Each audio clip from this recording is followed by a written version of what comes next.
In an age when luxury meant exclusion, one brand dared to flip the rules.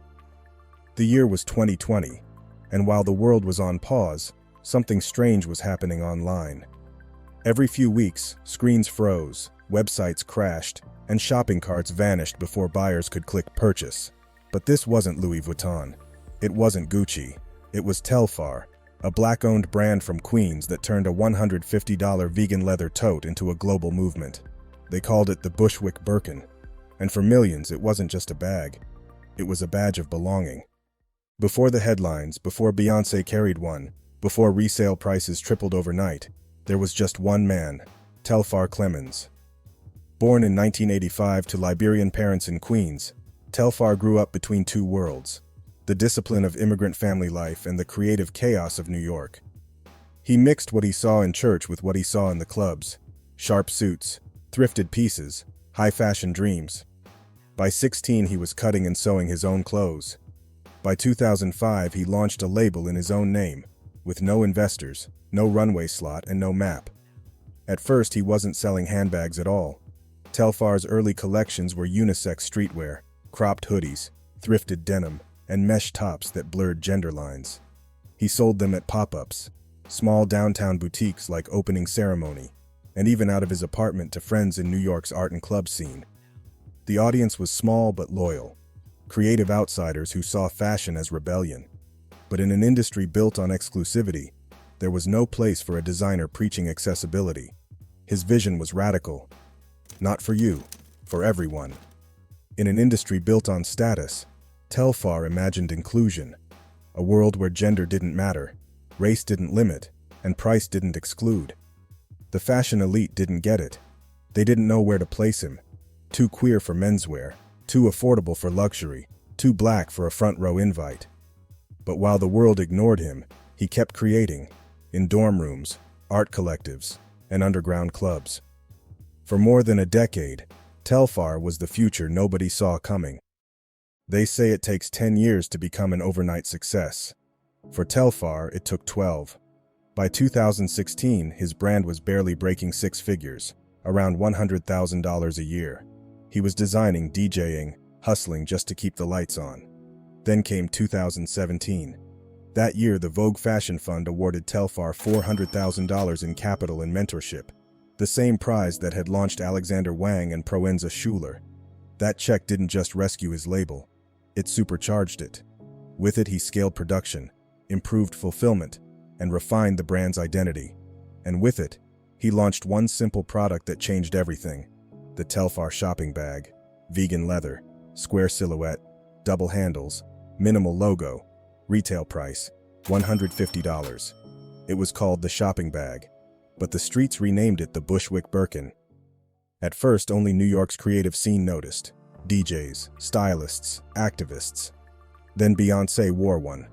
Then Congresswoman Alexandria Ocasio-Cortez, the outspoken representative from the Bronx, carried one straight into Capitol Hill. Suddenly, everyone wanted one. Between 2017 and 2019, sales jumped from about $100,000 to over $2 million annually. By 2021, the brand was pulling in an estimated $20 to $25 million, entirely direct to consumer. The tote became a phenomenon, and its creator, a symbol of ownership, inclusion, and defiance. Telfar had turned a bag into a statement, and a statement into an empire.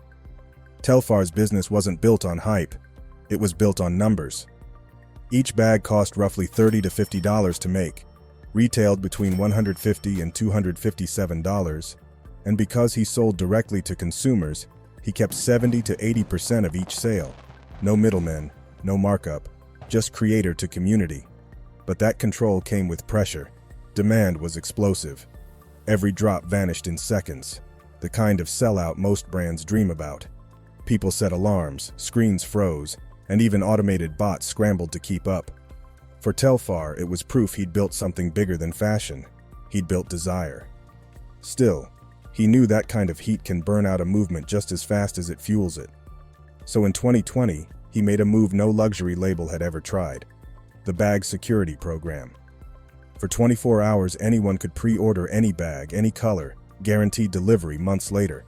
No bots, no gatekeeping, just community. The results? Millions in prepaid orders, global press, and proof that accessibility could be profitable.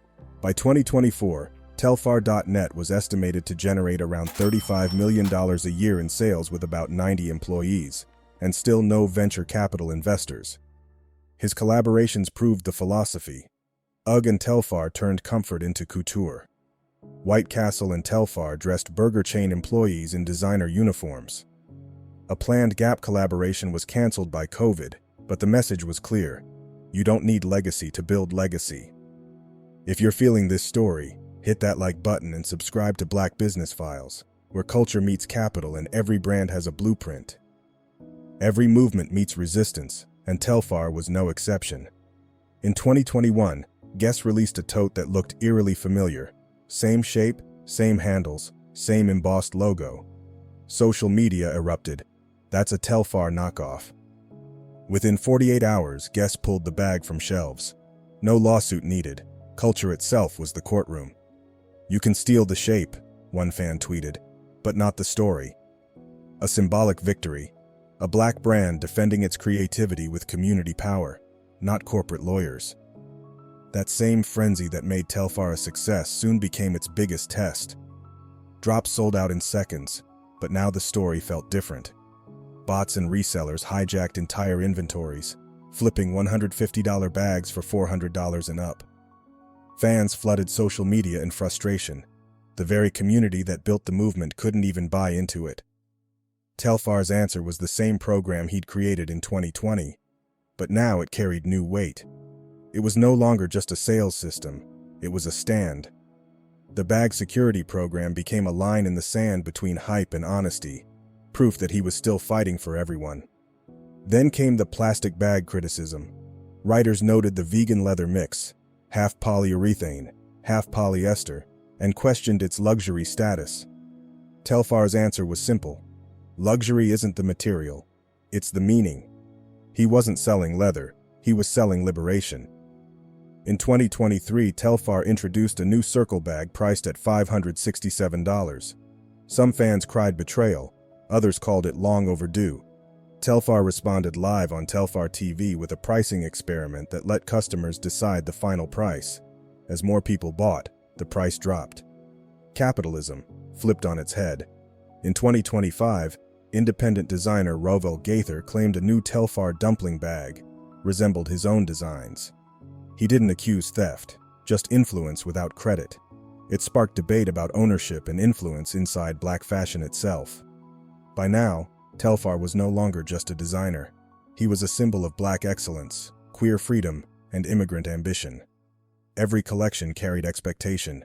Every price point sparked debate. And still, his mission never changed. Make fashion for the world you live in, not the one that shuts you out. From a $400,000 grant to a $35 million empire, without investors. From being mocked as too cheap to redefining what luxury means. From Brooklyn warehouses to billboards in Paris, Lagos, and Tokyo. The Bushwick Birkin became a case study in ownership, proof that culture can outperform capital. In 2022, Telfar launched Telfar TV, a community-run platform for drops and creative content. Instead of ads, he aired fan videos, turning customers into collaborators. His philosophy remains, we don't change our prices to match our status. We change status to match our prices. No investors, no buyouts. A profitable, debt-free business that stayed true to its mission. Analysts say it could hit $100 million in annual sales within years, and do it without compromise. But the real legacy is cultural. Every person who saw themselves in luxury for the first time. Every young designer who realized ownership is possible without permission. Every community that turned a bag into a movement. Luxury used to mean scarcity. Telfar made it mean belonging. And that's the story we tell. The vision, the value, and the victory behind every brand that changed the game. This is Black Business Files, documenting the innovators who turned culture into capital, and capital into freedom.